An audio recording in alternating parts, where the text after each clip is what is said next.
Silent कर दो अपना फोन, समझ लो हम लड़ ले रहे हैं। हाँ, क्या करूँ? वाईफाई चालू करो, वाईफाई चला रहे हैं इसको, हेलो।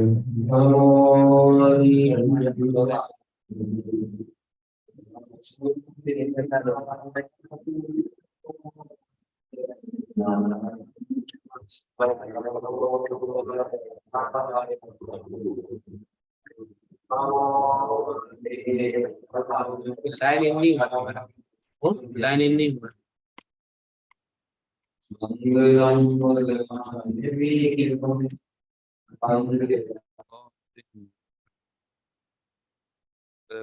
कुंद कुंदाद्यो जैन धर्मोस्तु मंगल सर्व मंगल मांगल्यम सर्व कल्याण कारकम प्रधानम सर्वधर्मानां जैनम जयतु शासनम जैनम जयतु शासनम जैनम जयतु शासनम।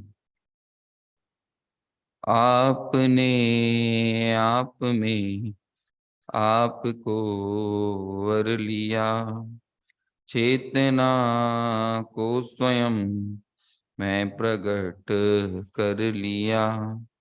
हे विरागी प्रभु, हे महावीर जिन आपके दर चरण मैं शतत नमन, आपके दर चरण मैं शतत नमन। ईश सुरासुर मणुसिन वंदितम घोदघायिकम मलम परमा वढमाणम इत्थम धम्मस्य कत्तारम।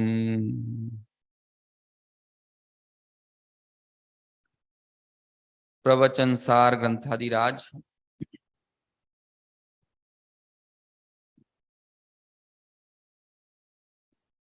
चरणानुयोग सूचक चूलिका,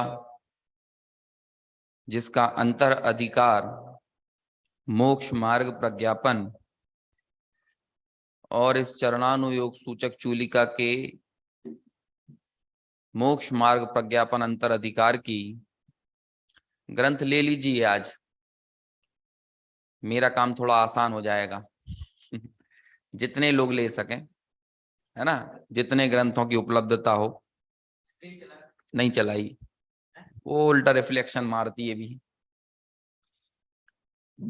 मतलब बीच बीच में आप खुद अपनी सुविधा अनुसार बीच में देखोगे, मैं उसको पढ़वाऊंगा नहीं, क्योंकि उस भाषा को आप पढ़ोगे तो आपको बहुत मुश्किल पड़ जाएगा फिर। तो इस चरणानुयोग सूचक चूलिका की 32वें नंबर की गाथा,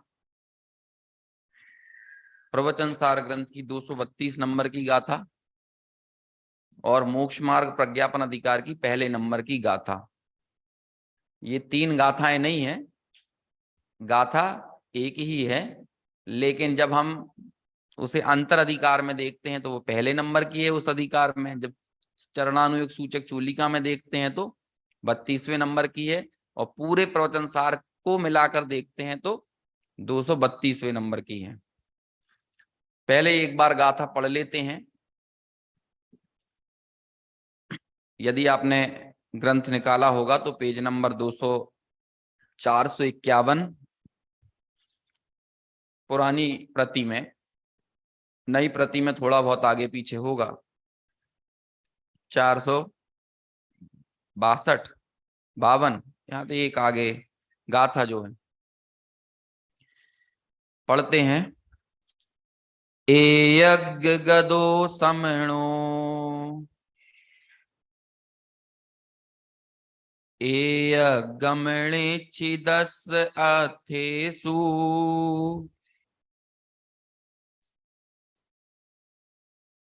निश्चित्ति आगम दो आगम चेठा तदो जेठा।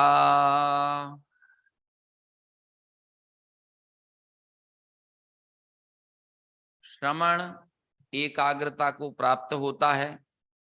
क्यों श्रवण की बात कर रहे हैं? क्योंकि इस चरणानुयोग सूचक चूलिका में किसकी बात है? मुनिराज की, श्रवण की ही बात है।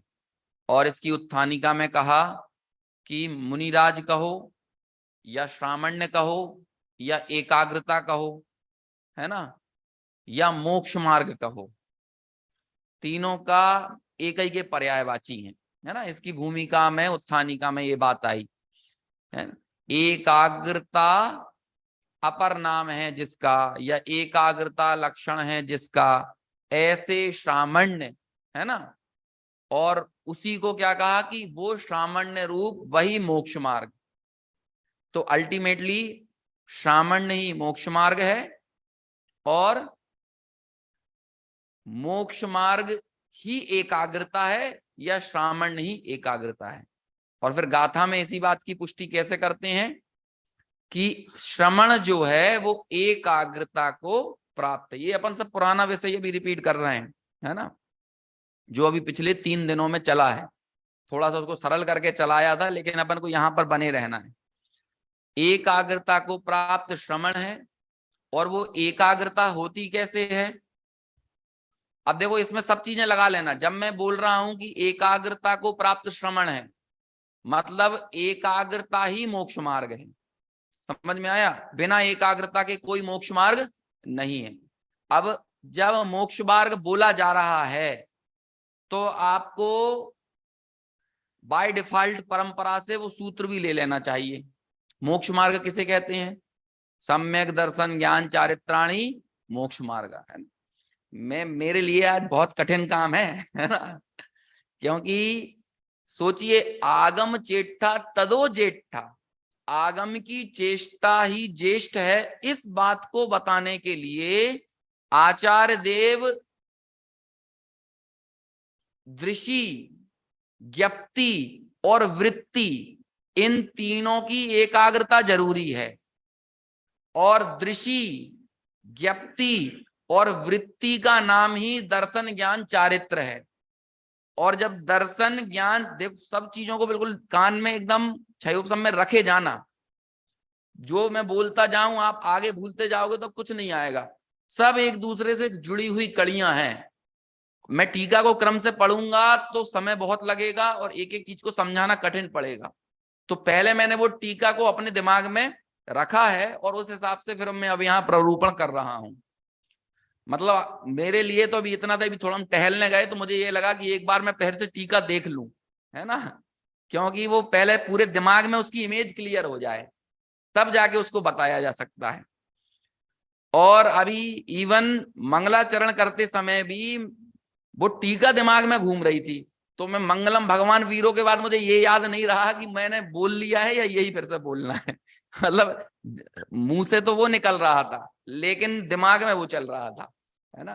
तो 1 सेकंड के लिए तो मैं भूल गया कि मुझे अब आगे क्या बोलना है। समझ में आया? तो मोक्ष मार्ग, इस अधिकार का नाम क्या है? इस अंतर अधिकार का नाम मोक्ष मार्ग प्रज्ञापन। मोक्ष मार्ग का प्रज्ञापन कर रहे हैं, ठीक है। एक चीज, पॉइंट नंबर 1। दूसरा पॉइंट, मोक्ष मार्ग क्या है? सामान्य ही मोक्ष मार्ग है इस जगह पर देखा जाए। और परंपरा से जाओगे तो क्या है? सम्यक दर्शन ज्ञान चारित्राणी मोक्ष मार्ग। दर्शन ज्ञान चारित्र का सम्यक पना, और वो दर्शन ज्ञान चारित्र की सम्यक पना तभी है जब वो एकाग्र हो। जब दृषि, ज्ञप्ति और वृत्ति, दृषि को दर्शन से जोड़ा, ज्ञप्ति को ज्ञान से और वृत्ति को चारित्र से, ठीक है। दृषि, ज्ञप्ति और वृत्ति, ठीक है। धैर्य बनाई रखिएगा, है ना। आखिर में जब अपन पहुंचेंगे तो मुझे उम्मीद है कि आपको बात समझ में आ जाएगी। तो ये 3 चीजों की एकता होना चाहिए और एकाग्रता ही मोक्ष मार्ग है, ठीक है। मतलब जो एकाग्र नहीं है तो वो क्या है?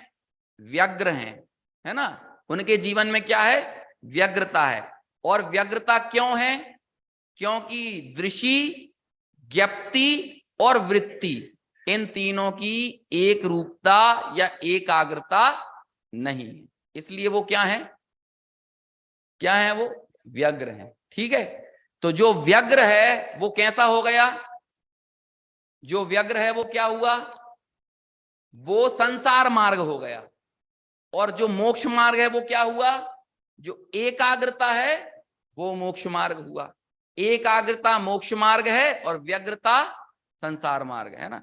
अभी ये सब थोड़े टेक्निकल कठिन शब्द हैं, अभी सारी बात अपने जीवन पर आएगी, है ना, अपने जीवन की ही चीजें हैं इसमें, है ना। और ये बताएंगे कि कैसे आगम से पदार्थों का निश्चय होता है, और जब पदार्थों का निश्चय होता है तभी एकाग्रता होती है। और वो पदार्थों का निश्चय किससे होता है, आगम से होता है, इसलिए आगम की चेष्टा करना चाहिए। ठीक है ना, ये बात को क्या निकालेंगे अल्टीमेटली, इति रूपम सिद्धम, इट्स प्रूव्ड, है ना। आखिर में अपन पूरा सवाल हल करते हैं गणित में, मैथमेटिक्स में, तो फिर आखिर में पूरी चीजें क्रम से लेके चलते हैं और आखिर में कहते हैं कि एक दूसरे से जुड़ी हुई कड़ियां, और आखिर में इससे सिद्ध होता है कि आगम से एकाग्रता होती है। इसलिए यदि मोक्ष मार्ग में आगे बढ़ना है तो क्या करो, आगम चेष्टा तदो जेष्ठा। क्यों, क्योंकि एकाग्रता, पदार्थों का निश्चय, ये सारी चीजें किससे जुड़ रही हैं, आगम से जुड़ रही हैं, है ना। और मोक्ष मार्ग में यही चीजें जरूरी हैं। ठीक है, अभी तक अपन ने कितनी बात की, कितने कितने कठिन शब्द आए मेरे सामने, क्या सभी तरह के लोग हैं ना, है ना। तो इसलिए मैं बार बार भी बोलूंगा उन शब्दों को। ये 3 शब्द कई लोगों ने पहली बार सुने होंगे, दृष्टि, ज्ञप्ति और वृत्ति। दर्शन की क्रिया दृष्टि कहलाती है, ज्ञान की क्रिया ज्ञप्ति कहलाती है, और चारित्र की क्रिया वो क्या कहलाती है, वृत्ति कहलाती है ना। दिन रात आत्मा का चिंतन, मृदु संभाषण में यही कथन, निर्वस्त्र दिगंबर काया से भी प्रकट हो रहा अंतर्मन। तो वहां पर तो मन वचन काय की एकता को बताते हैं, और उसी में एक जगह ऐसा भी पूरा वो आता है किसी पूजा के अंदर कि जहां पर इनको ही लिया है कि वृत्ति भी वही, ज्ञान भी वही और श्रद्धान भी वही। तो श्रद्धान क्या हो गया, दर्शन। दर्शन मतलब क्या है, यहां पर दर्शन से अभिप्राय क्या है, श्रद्धान के लिए दर्शन को लिया है, और ज्ञान को तो ज्ञान के लिए लिया ही है। और वृत्ति क्या हो जाती है, वो चारित्र के लिए लिया। ये तीनों की एक रूपता, ठीक है, मन वचन काय की एक रूपता तो जरूरी है ही, लेकिन साथ में इन तीनों की एकाग्रता भी होना चाहिए, है ना। जब अपन बोलते हैं ना भारत की एकता, तो उसका मतलब क्या होता है, भा मतलब होता है भाव, रा मतलब होता है राग, और ता मतलब होता है ताल, है ना। समझ में आया। तो भाव का संबंध मन से है, राग का संबंध वचन से है, क्योंकि गाया किससे जाता है, वचनों से, और ताल का संबंध किससे है, काया से है। तो भारत की एकता का मतलब क्या है, मन वचन काय की एकता। ये भारत की एकता के चक्कर में तो हम खूब लगे हैं, लेकिन इस भारत की एकता कब होगी, समझ में आया ना। तो ये एकता भी जरूरी है। क्यों, क्योंकि एकता ही मोक्ष मार्ग है, एकाग्रता ही मोक्ष मार्ग है। और जब आपकी दृष्टि, ज्ञप्ति और वृत्ति में अनेक रूपता होगी, तो आपके मन वचन काय की भी एक रूपता नहीं होगी। आप जबरदस्ती खींच खींच के मन वचन काय की एक रूपता करने की कोशिश करोगे तो होने वाली नहीं है ना। समझ में आया। तो कौन से 3 शब्द जो थोड़े टिपिकल थे, दृष्टि, ज्ञप्ति और वृत्ति, है ना। थोड़े सूक्ष्म शब्द हैं, कई बार ऐसा लगता है हमको, देखिए सुबह तो हम नॉर्मल चर्चा कर ही रहे हैं, है ना। तो अभी थोड़ी सी मूल से समझिए, आचार्यों के मूल हृदय को समझिए। नहीं समझेंगे तो कौन समझेगा। आखिर में आप सबका नाम लेकर संबोधित किया है इस टीका के अंदर, मैं वो पढ़ के बताऊंगा। आप सबका नाम लिया है ना, जितने यहां पर बैठे हैं उन सबका नाम लिया है। और यदि आप इस टीका पे खरे उतरोगे तो सबका नाम सार्थक है, नहीं तो सब बस नाम निक्षेप के ही हैं बस, है ना। सब ऐसा ही है, नामधारी, है ना। वो बात आएगी। 3 शब्दों से और मैं आपका परिचय कराता हूं, है ना, वो भी थोड़े से कठिन आपको लगेंगे। कृत निश्चय, निष्क्रिय और निर्भोग। कौन कौन से शब्द हैं? ये सब इस टीका में आए हैं, है ना, सब सुनते समझते जाओ। कृत निश्चय मतलब निश्चय पक्का होना, तो वो क्या कहलाता है? कृत निश्चय। दूसरा शब्द क्या है? निष्क्रिय। निष्क्रिय तो समझते होगे, कोई क्रिया का व्यापार ना होना, कोई, है ना, बाहर में ऐसी प्रवृत्ति नहीं होना, तो वो क्या कहलाती है? निष्क्रिय। और तीसरा क्या है? निर्भोग, जो किसी को भोगता नहीं। और ये तीन विशेषण किसके दिए?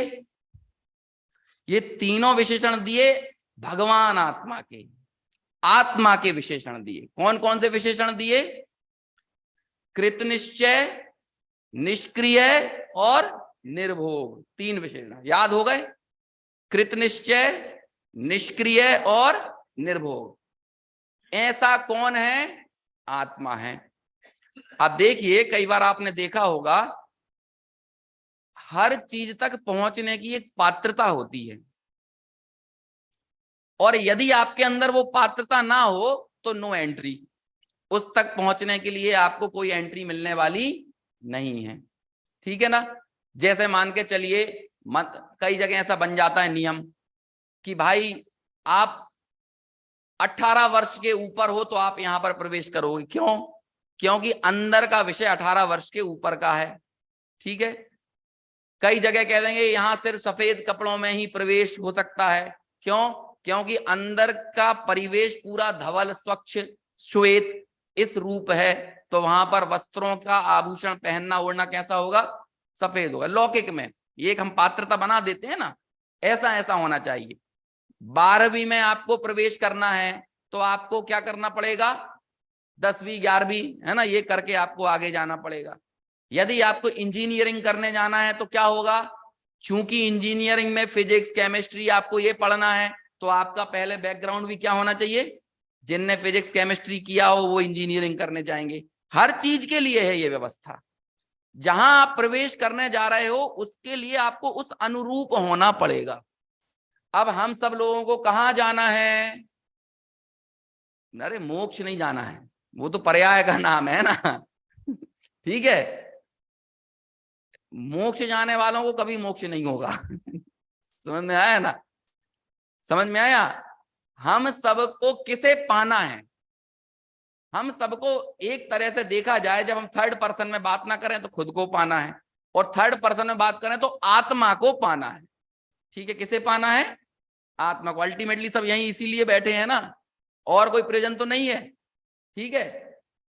देखिए, कई बार ऐसा विकल्प और विचार आता है कि हम लोग अपनी अपनी क्रियाओं के बीच में उन कहीं ना कहीं किसी ना किसी रूप में क्रियाओं में ही हमारा कंफर्ट जोन बन जाता है, समझना, क्रियाओं के बीच में ही।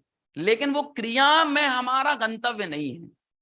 जैसे कोई पूजा करता है तो पूजा करना उसका जैसे गंतव्य नहीं है, तो ऐसे ही जो स्वाध्याय करता है तो स्वाध्याय करना उसका गंतव्य नहीं है ना। लेकिन उसे उस क्रिया में उसे एक अभिमान का और अहंकार का बोध हो जाता है कि मैं ये कर रहा हूं तो मैं ये विशेष हूं, मैं श्रेष्ठ हूं, और ये जो दूसरे हैं ये सब क्या है? कीड़े मकोड़े हैं, है ना। हमको मतलब ऐसा लगता है उनके प्रति, लेकिन ये हमारा गंतव्य नहीं है। मंदिर में आने वाला प्रत्येक व्यक्ति या जैन धर्म, जैन दर्शन से परिचित होने वाले प्रत्येक व्यक्ति, अरे जब हम बच्चे को भी बोलना सिखाते हैं तो हम उसे बोलते हैं तू क्या बोल? तू बोल शुद्धात्म है मेरा नाम, तू ये बोल, तेरा पहला पाठ, पहली शिक्षा तेरी ये है, तू ये बोल कि ज्ञानानंद स्वभावी हूं। क्यों? हम सबका ये अंतिम गंतव्य है, और गुरुदेव श्री ने यही हुंकार 46 वर्षों तक अपनी, बिल्कुल उनकी हुंकार रही यही, समझ में आया? तो हम सबको कहां जाना है? कहां जाना है? आत्मा में जाना है। उस आत्मा का स्वरूप क्या है? कृत निश्चय, निष्क्रिय और निर्भोग। मतलब आत्मा में अभी कुछ निश्चय करने का नहीं है। जो आत्मा का स्वरूप है, तो अब वो आत्मा ये निश्चय करे कि दृष्टि शक्ति को अपने पास रखूं कि चित्ती को रखूं, है कि मैं भाव शक्ति को अपने पास रखूं कि अभाव शक्ति, ऐसा कुछ नहीं है। वो जो आत्मा का स्वरूप है, जैसा जीव मात्र का स्वरूप है, कि मैं स्वप्रकाशी बनूं कि परप्रकाशी बनूं, कि मैं ज्ञान को ज्यादा वजन दूं कि दर्शन को वजन दूं, ऐसा कोई भी उसमें डमाडोल स्थिति नहीं है। आत्मा का स्वरूप अनादि काल से कैसा है? कृत निश्चय। उसमें कोई डमाडोल नहीं है, मतलब जो द्रव्य स्वभाव है उसमें कोई डमाडोल स्थिति नहीं है। तो ये पहला वाला कृत निश्चय। उस आत्मा को कुछ करना नहीं है, कुछ नया बनाना है, ना तो अपने लिए कुछ बनाना है और ना दूसरों के लिए कुछ बनाना है। इसलिए उसको क्या कहा है? उसे कहा है निष्क्रिय। और वो आत्मा को कुछ भोगने भी नहीं जाना है। कैसा है वो तो अपने जिस स्वरूप को प्राप्त है वो उस स्वरूप में ही त्रिकाल रहने वाला है। इसलिए उसका विशेषण क्या बनाया कि वो कैसा है? निर्भोग है। तो ये उसके क्या एक यहां पर लक्षण बताए कि वो कैसा है? कृत निश्चय, निष्क्रिय, निर्भोग। समझ में आया? थोड़ी नींद आ रही है? सो लेना। अब आ रही है तो क्या करें, ठीक है, बाद में सुन लेना फिर, लेकिन बात तो यही चलेगी आज। भले यह सो लो आप। तो ये तीन लक्षण है। अब जिसे आत्मा को प्राप्त करना है तो उसे भी कैसा होना पड़ेगा? कृत निश्चय, निष्क्रिय और निर्भोग। अब उस आत्मा को यानी त्रिकाली द्रव्य को प्राप्त करने कौन जाएगा? उसको प्राप्त करने जाएगी पामरता को प्राप्त हो रही पर्याय, ज्ञान का प्रति समय उठने वाला परिणमन, ज्ञान की प्रतिपल उठे तरंग। ये जो तरंग है, ये तरंग अभी कैसी है? अभी इसको कोई निश्चय नहीं है। ये ज्ञान की उठने वाली तरंग को कोई इसके करने का भाव पड़ा हुआ है, मैं ये करूं, ये मिटाऊं, ये हटाऊं, ये जुटाऊं, ये सृजन करूं, ऐसा भाव पड़ा हुआ है। और इस उठने वाली तरंग को ये जिसे विषय बनाती है, इसे भोग लूं, इसे ले लूं, ये अच्छा है, ये बुरा है, ये अनुकूल है, ये प्रतिकूल है, हर समय। अभी आपके ज्ञान की तरंग उठी और आपकी तरंग उठकर तुरंत क्या बोली कि ये प्रवचन अच्छा चल रहा है, या ये प्रवचन कठिन चल रहा है, या ये सरल चल रहा है, आज अच्छी बात निकल रही है, आज गलत बात निकल रही है, आज मजा नहीं आ रहा है, आज मजा आ रहा है। मतलब वो निकली और निकलते से ही उसने क्या किया?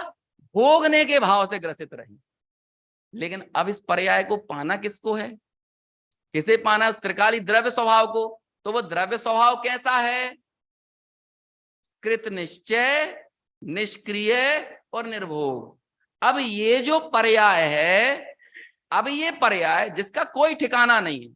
देखिए अभी मैं व्यक्ति को हटा देता हूं, अभी तो उस व्यक्ति की उस पर्याय को पकड़ना है ना, हमको उस एक समय पर आना है जिस एक समय में ये काम होने वाला है।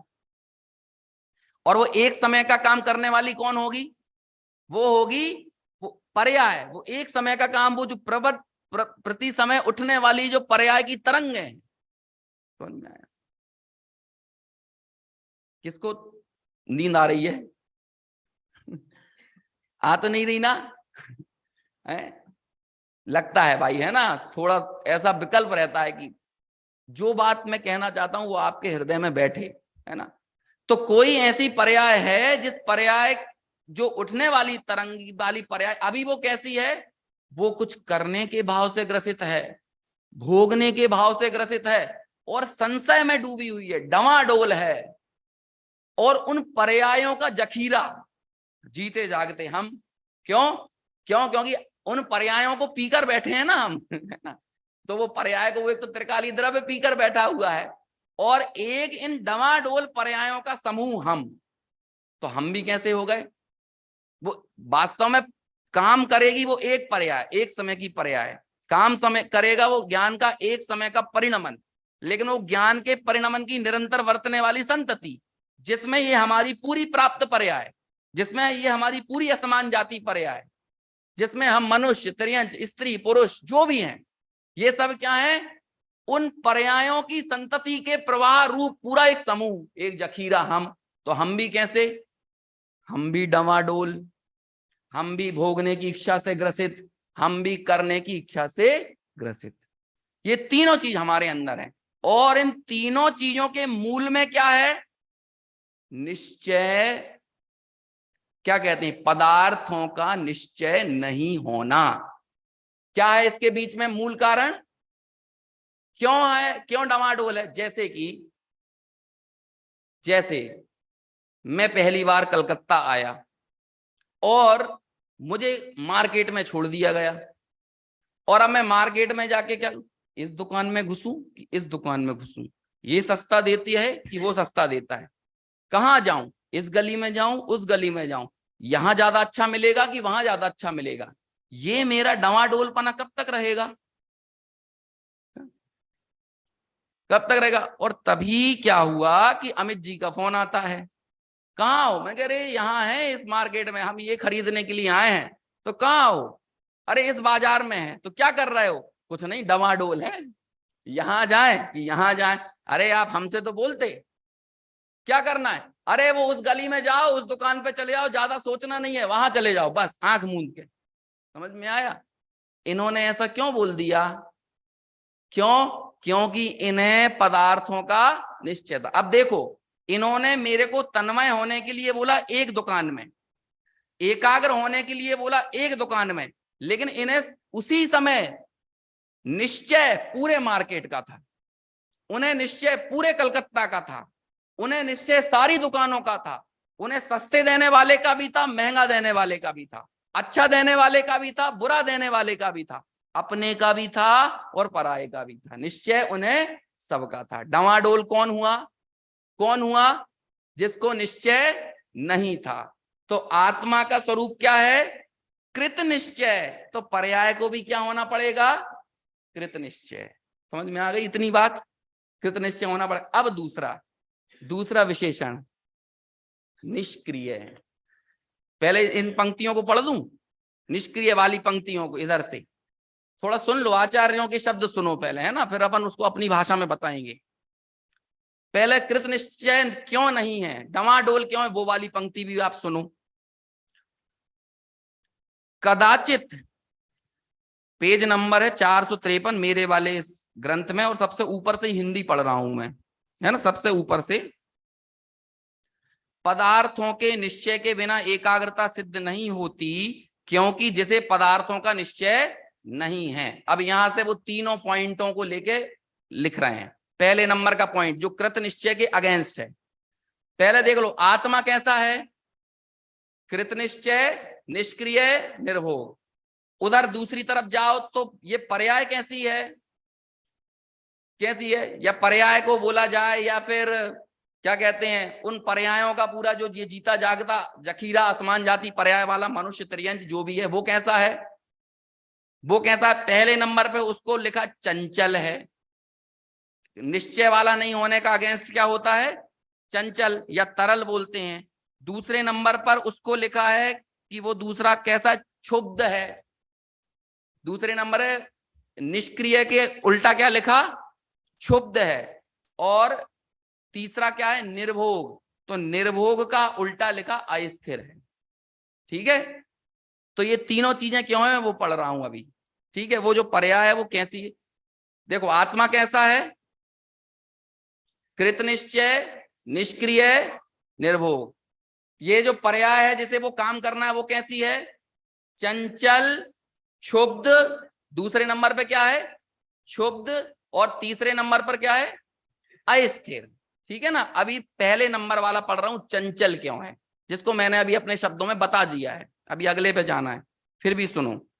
निश्चय करने की इच्छा से आकुलता प्राप्त चित्त के कारण सर्वतः दोलायमान यानी डवाडोल होने से अत्यंत तरलता अर्थात चंचलता को प्राप्त है। क्यों है? किस इच्छा से? निश्चय करने की इच्छा से। जैसे मैंने अभी उदाहरण बताया आपको कि इस दुकान में जाऊं कि इसमें जाऊं, यहां सस्ता मिलेगा कि यहां सस्ता मिलेगा। तो निश्चय करने की इच्छा से क्या है? वो डवाडोल है, तरलता को प्राप्त है। दूसरा, कदाचित करने की इच्छा रूप ज्वर से। करने की इच्छा, पहले निश्चय करने की इच्छा, और अब क्या है? करने की इच्छा। और उस इच्छा को क्या बोला है? ज्वर, बुखार। ये जो करने की इच्छा है ना, मंदिर बना लें, ये बना लें, वो बना लें, मकान बनाएं, दुकान बनाएं, ऐसा करें, वैसा करें, इन्हें सुधार दें, उन्हें सुधार दें। ये सब क्या है? ये करने की इच्छा वाला ज्वर है। तो इस ज्वर से क्या होता है? परवश होता हुआ। जब ये इच्छा रहती है तो हम सब परवश हो जाते हैं। आप लौकिक में देखिए, यदि आपको कुछ करने की इच्छा ना हो तो आप किसके बस में रहोगे? आपको अपना घर परिवार चलाना है तो आपको लग रहा है मैं परिवार का चलाने वाला, मैं इनको पालने वाला, बच्चों को पालने वाला, बड़ा करने वाला, संभालने वाला। तो फिर क्या होगा? हम किसी नौकरी के वश में हैं, व्यापार के वश में हैं, ग्राहकों के वश में हैं, बॉस के वश में हैं। किस किस के वश में हैं? ये तो मैं वो स्थूल उदाहरण है ये, लेकिन मोटे मोटे तौर पर तो जहां वो कुछ करने की इच्छा वर्त रही है वहां पर परवशपना क्या है? क्या परवशपना है? कि उस इच्छा की पूर्ति करने का साधन हम किसी ना किसी को मानते हैं, तो हम उस साधन के परवश। ये इच्छा कैसे पूरी होगी? ये यहां से पूरी होगी। समझ में आया? देखिए, मैंने आपको कल या परसों सम्यक ज्ञान चंद्रिका का एग्जाम्पल दिया था। उसमें क्या लिखते हैं आचार्य?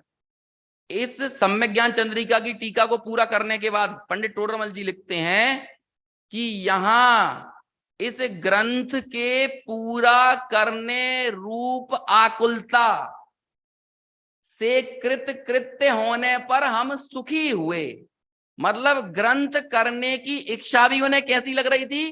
कि ये परवश करने वाली लगी, और जहां जहां परवश बना है वहां वहां पर सुख नहीं है ना? पराधीन स्वप्न सुख नाही। कौन की पंक्ति है ये?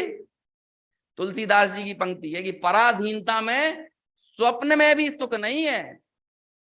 हम सब लोगों को कोविड में कितनी पराधीनता लगने लगी थी, तो लोगों को घर पे रहना भी बोरिंग लगे। क्यों लगे? पराधीन लगने लगी, ना मार्केट जा पा रहे, ना कुछ कर पा रहे, है ना? हालांकि भाई वो पराधीनता बाहर से कहीं से नहीं थी, अंदर से जो करने का जो ज्वर था, मैं करूं, मैं करूं, मैं करने वाला हूं, इसे भी क्या कहते हैं? वो ज्वर कहते हैं। ये करने की इच्छा रूप ज्वर।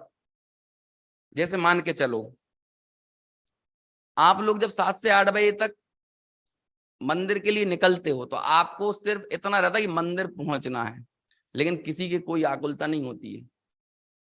क्यों? बस अपने आओ, कुर्सी पे बैठ जाओ और बस बैठे रहो।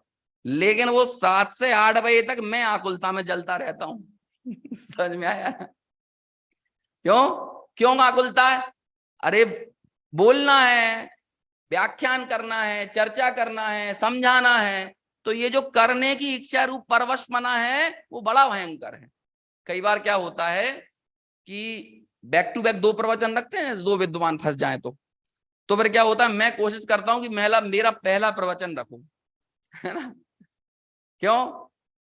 और दूसरे लोग कई चाहते हैं कि नहीं हमारा दूसरा हो जाए, थोड़े लोग भी जुड़ जाएंगे, है ना?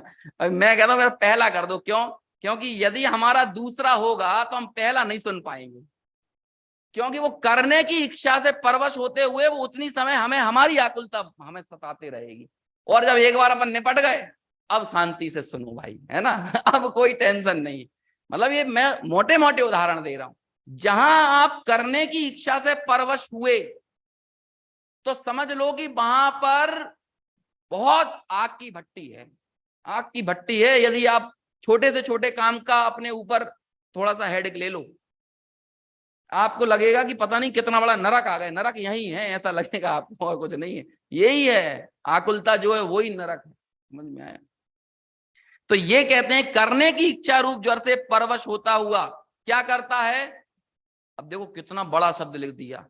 विश्व को, एक पदार्थ के करने की इच्छा में कौन क्या पड़ा हुआ है?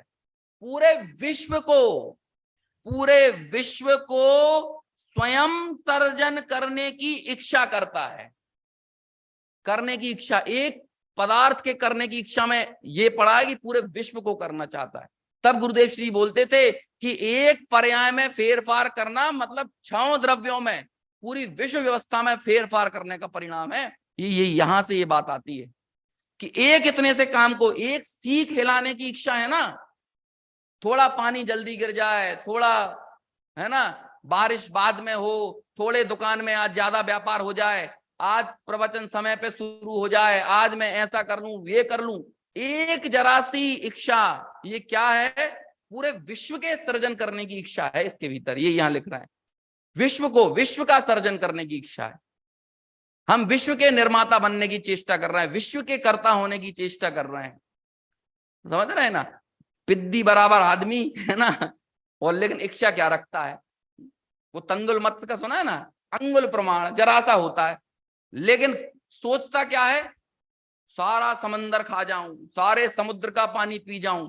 तब जाकर तो लिखा कि इच्छा रूपी गड्ढा इतना भयंकर है कि पूरा विश्व इसमें समा जाए, लेकिन आदमी रुकने वाला नहीं है। अच्छा, ये इनसे पूछो आप, क्या नाम है, अडानी से, अंबानी से, इनसे पूछो आप, इनसे पूछो भैया कितना कमाना है, कहाँ रुकोगे? अब देश के नंबर 1 हो गए, एशिया में नंबर 1 हो गए, वर्ल्ड में 2 हो गए, 3 हो गए, कहाँ रुकोगे?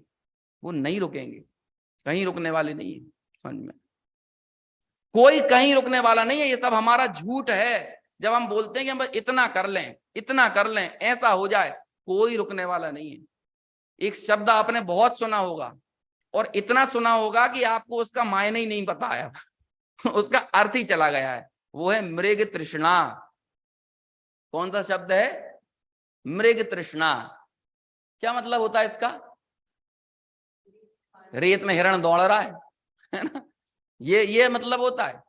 जरा इसको खोल देते हैं जरा अपन, है ना।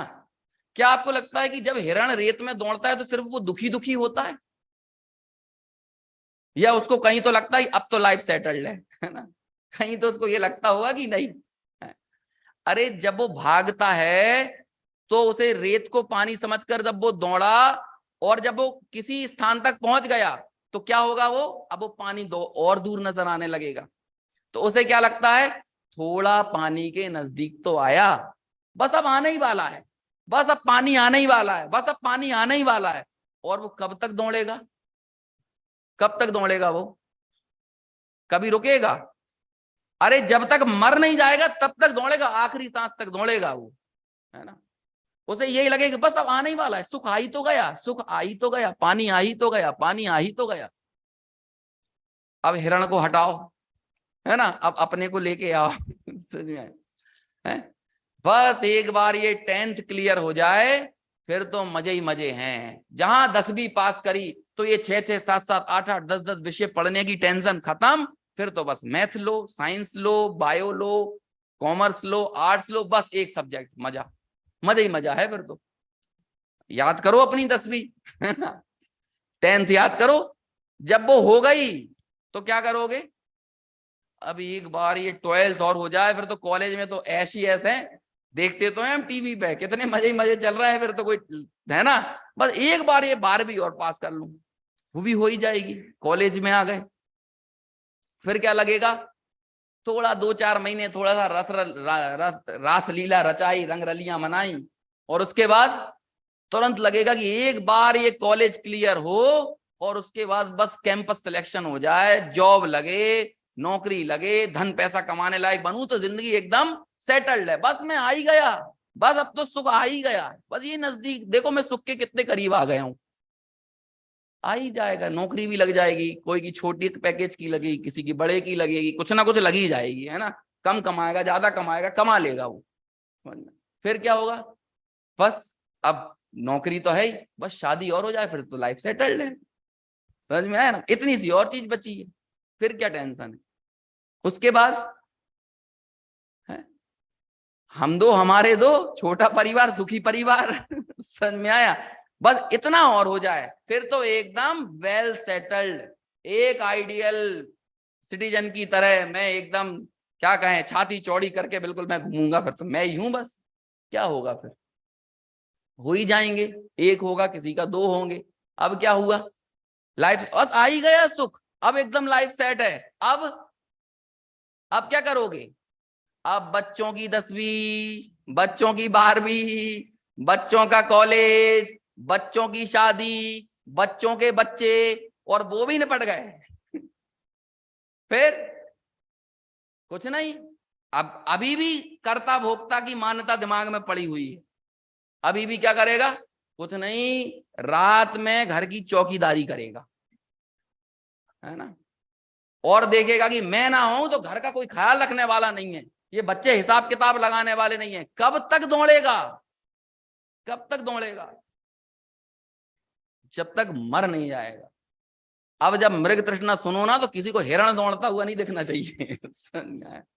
कोई का हिरण दौड़ता हुआ नहीं नजर आए, तुरंत हिरण को पकड़ के ले आते हो, हैं, और खुद मुक्त हो जाते हैं हम। समझ में आया? ये डवाडोल चित्त वाले, इसे यहां पर लिख रहे हैं आगे की, पूरे एक चीज के करने की इच्छा में पूरे विश्व के व्यापार का सर्जन है। हमें पता नहीं है कहां कहां से वो विश्व व्यापार का सर्जन की इच्छा हमारे पड़ी रहती है, पूरे विश्व को बना देना चाहते हैं। और वाकई में यही है। हम सब लोगों को देखो तो सही, सुबह से उठ के शाम तक यही लगता है, ये ऐसा नहीं ऐसा होना चाहिए, ये ऐसा नहीं ऐसा होना चाहिए, ये ठीक नहीं है, ये ऐसा ठीक नहीं है, ये थोड़ा और ऐसा हो जाए, सब जगह यही करेंगे। लोग मेरे को बोलते हैं आज का प्रवचन कठिन हो गया, थोड़ा सरल करो। मैं कहां से करूं? मैं इतना सोच के करने लगूंगा ना, मैं कुछ बोल ही नहीं पाऊंगा। समझ में आया ना? वैसे ही बहुत आकुलता रहती है। अब और ज्यादा मैं ये सोचने लगूंगी सबको समझ में आना चाहिए, एक एक व्यक्ति निकले तो मेरी तारीफ करे, नीचे जाकर मेरे और क्या समझाते हो क्या बताते हो, मैं इतना यदि सोचने लगूंगा तो फिर तो कल्याण हो जाएगा, फिर कुछ भी नहीं होने वाला है। समझ में आया? फिर तो न्याय होने वाला ही नहीं है ना? वैसे ही बहुत आकुलता है ना इसे बताने की। अब और ज्यादा यदि इससे ऊपर सोचने लगेंगे तो आकुलता का कोई ठिकाना नहीं रहेगा। यदि तारीफों के मोहताज हो जाएं, है ना, यदि सबको समझाने के मोहताज बन जाएं, फिर तो कोई है ही नहीं है। यहाँ तो बस ये सोचते हैं कि जो बोल रहे हैं वो अपने समझ में आ जाए। बस यही एक भावना रहती है, समझ में आया? और उसी बीच में ये रहता है कि चूंकि वचन व्यापार मिला है तो उसमें यथा योग्य भाई सबको समझ में तो अपने से आता है। समझ में आया ना? कोई किसी को यहाँ समझाने वाला नहीं है। तो ये यहाँ बोले कि क्या कहा कि सारे विश्व को सर्जन करने की इच्छा पड़ी हुई है। तीसरा, और जब आप ऐसा करते हो तो क्या होता है? जब कुछ करने की इच्छा करते हो तो अल्टीमेटली आप क्षुब्ध होते हो, मतलब क्षोभ को प्राप्त होते हो। उसे क्या कह रहे हैं यहाँ पर? क्षोभ को। जैसे आपको लगता है कि अब जैसे आज न्यू ईयर की रात है ना, क्या बोलते हैं, न्यू ईयर ईव बोलते हैं ना, तो लोग मालूम क्या करने जा रहे हैं, आज ये पार्टी की जाए, आज ऐसा किया जाए, आज ऐसा किया जाए, आज ऐसा किया जाए। और रात में जब आते हैं तो यार बहुत थक गए आज तो, है? वो क्या होगा, वो उस करने की इच्छा के साथ अपने मन के अनुकूल होगा तब तो क्षुब्ध होगा ही, मन के प्रतिकूल होगा तब तो क्षुब्ध होगा ही, मन के अनुकूल होने पर भी क्षुब्ध होगा। हंसी के बाद उबासी आती ही है। आप खूब हंस लो और उसके बाद क्या लगेगा, बस करो भैया अब नहीं हंसाओ, है ना, ऐसा बोलेगा ना, अब मत हंसाओ। हम तीर्थ यात्राओं पे जाते हैं, क्या करते हैं वहां पे, आखिरकार हमारी हाश बोलते हैं ना, क्या बोलते हैं, तो वो कब निकलती है, जब वापस घर लौट के आ जाती है ना। अभी गया था 18 दिन का, कितना 15 दिन का ट्रिप, है ना, तो हम रोज बात सुनते रहते हैं कि भाई बहुत थक गए, बहुत थक गए, बहुत थक गए। तो किस लिए गए थे? समझ में आया? सब भागने के लिए पड़े हुए हैं। मंदिर वाला आदमी बाजार भाग रहा है, बाजार से लोग मंदिर को भाग रहे हैं, शहरों वाले हिल स्टेशन पर जा रहे हैं, हिल स्टेशन वाले शहरों में आ रहे हैं, सब भाग रहे हैं। सब करने की इच्छा के जोर से पीड़ित हैं, सब अनिश्चय होने के कारण डमाडोल हैं, सबको लगा हुआ है, ये कर लें वो कर लें, यहाँ चले जाएं वहां चले जाएं। तीर्थों का पुजारी शहर में आना चाह रहा है और शहर का आदमी तीर्थों पे जाना चाह रहा है। क्यों? क्योंकि अनिश्चय है, डमाडोल स्थिति है, कृत निश्चय नहीं है और निष्क्रिय स्वरूप का अवलंबन नहीं है, क्षुब्ध है, क्षोभ को प्राप्त है। तो इसलिए बस निरंतर ये कर लूं, ये कर लूं, यहां चला जाऊं, वहां चला जाऊं, इसी चीज में वो निरंतर लगा हुआ है। तो क्या कहा कि इस तरह परिणमित होने से प्रतिक्षण क्षोभ की प्रकटता को प्राप्त होता है। कौन होता है? एक समय की परिणमन को देखो तो वो पर्याय, और उन पर्यायों का जो पूरा का पूरा समूह रूप से वर्तने वाला वो असमान जाति पर्याय। तो असमान जाति पर्याय मतलब क्या हो गई? मनुष्य, त्रियंच, नारकी, पुरुष, स्त्री, जो भी हमको मिली है ना, अपनी अपनी पर्याय को देख लेना। श्रमण, श्रावक, बाहर से श्रमण या बाहर से श्रावक, है ना। वो श्रामण्य वाला अर्थ नहीं लेना, लेकिन जो श्रमण पने को, वो भी तो वही है ना। 172 नंबर की टीका में अलिंग ग्रहण के 20 बोल किए ना, तो एक जगह अलिंग का मतलब क्या समझाया है कि मैं मुनि लिंग वाला नहीं, मैं आरिका लिंग वाला नहीं, मैं श्रावक लिंग वाला नहीं, मैं ऐलक नहीं, मैं क्षुल्लक नहीं। ये सारी चीजें क्या, ये उसके अंदर लिंग के 20 अलग अलग अर्थ किए हैं। तो यहाँ मैं जो श्रमण बोल रहा हूं, मतलब नाम निक्षेप से श्रमण, नाम से श्रमण, ठीक है ना। वो भी क्या है, एक तरह की असमान जाति पर्याय है। संबोधन मूल रूप से श्रमण को मुख्य करके किया जा रहा है, लेकिन हमें यहाँ अपने अपने स्तर पर उस चीज को समझना है। 2 पॉइंट समझ में आए, थोड़े बहुत 50% आ गए। हाँ 100% आ गए, चलो अच्छी बात है, क्योंकि 50 तो कुछ होता ही नहीं है ना। 50-50 का काम ही नहीं है, जो आता है पूरा आता है, नहीं तो नहीं आता है। ठीक है, दूसरा लक्षण हो गया क्षुब्धता। तीसरा सुनिए, कदाचित। अब तीसरा है भोगने की इच्छा से। पहली इच्छा क्या थी, निश्चय करने की इच्छा। दूसरी इच्छा थी करने की इच्छा, और तीसरी क्या है, भोगने की। अच्छा, तीनों चीजों में कॉमन क्या है, इच्छा। समझ में आया। जिन्हें दुखी नहीं होना है वो कषाय ना करें, जिन्हें दुखी नहीं होना है वो इच्छा ना करें, क्योंकि इच्छा ही क्या है, दुख रूप है। अल्टीमेटली इच्छा ही कषाय है। कषाय क्या, इच्छा का नाम ही कषाय है। उसे आप थोड़े से शास्त्रीय भाषा में बोलते हो तो वो कषाय है, और थोड़े से जनरल भाषा में बोलते हो तो वो क्या है, इच्छा है। विश करो डिश करो, है ना। समझ में आया ना। कितना विश करोगे, कितना विश करोगे, यही संस्कृति आपको सिखा रही है। मेरी कमीज तेरी कमीज से सफेद कैसे हो, है ना। हम इसी चक्कर में उलझे हुए हैं, हम यही जी रहे हैं। आते ना ये विज्ञापन जो हैं आपके, क्या कहें, आपकी आत्मा पर, आपके अहंकार पर चोट करते हैं। और बस हमें यही लगता है उसका बच्चा इस स्कूल में है तो मेरा इस स्कूल में होना चाहिए, उसकी सैलरी इतनी तो मेरी इतनी होना चाहिए, उसके पास ये गाड़ी तो मेरे पास ये होना चाहिए।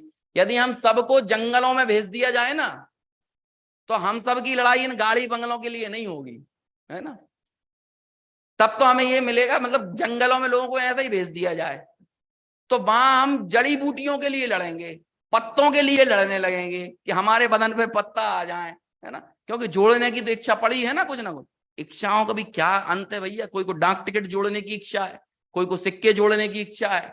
अच्छा, क्या आपको क्या लगता है जो हिमालय की चोटी पर जाकर झंडा फहराता है उसको काय का सुख मिलता है? क्या मिलता है हिमालय की, हिमालय है ना, एवरेस्ट फतेह कर लिया। किसने फतेह कर लिया भाई साहब एवरेस्ट, किसने? अच्छा एक और, इसको और सरल करता हूं, सफलता किसका नाम है? सबसे ज्यादा भ्रमित करने वाला शब्द है सक्सेस। किसका नाम है? What is success? सफलता क्या है? अरे भाई, हमारे अहंकार की पुष्टि का नाम ही सफलता है ना। हमारे ईगो का सेटिस्फाइड हो जाना। हम सब अपने अपने ईगो सेट किए हुए हैं। एक लड़का ईगो सेट करता है कि उसकी 95% बने, और जहां वो 95% का ईगो सेट किया और वो 95% को पाले तो वो सफल है। यदि उसके 85 हो तो वो क्या है, असफल है। दूसरा करता है 60% पे अपना ईगो सेट। समझ में आया ना है? और यदि उसको 62% मिल जाए तो कंपैरेटिव स्टडी कीजिए आप। कंपेरेटिव 62% वाला सफल की 85% वाला। टोडरमल जी ने उदाहरण दिया है, 1 लाख की इच्छा वाला यदि 10,000 कमाए तो वो क्या है, असफल है। और जैसे फक्कड़ आदमी हो, जैसे 100 रुपए की उम्मीद हो, वहां से उसको 1,000 मिल जाए तो वो क्या करेगा, आज तो मजा आ गया। सबका होता है ना, सबके बस ईगो के सेटिस्फेक्शन का नाम सफलता है। हम सबके अपने अपने ईगो सेट है ना। तो ऐसे ही उसने ईगो सेट किया कि मुझे एवरेस्ट पर झंडा फहराना है, ये उसका ईगो सेट है। अब यदि वो झंडा फहरा लेता है तो मजा किसका लेगा, वो अपने ईगो के सेटिस्फाइड होने का। ऐसे सबके हैं।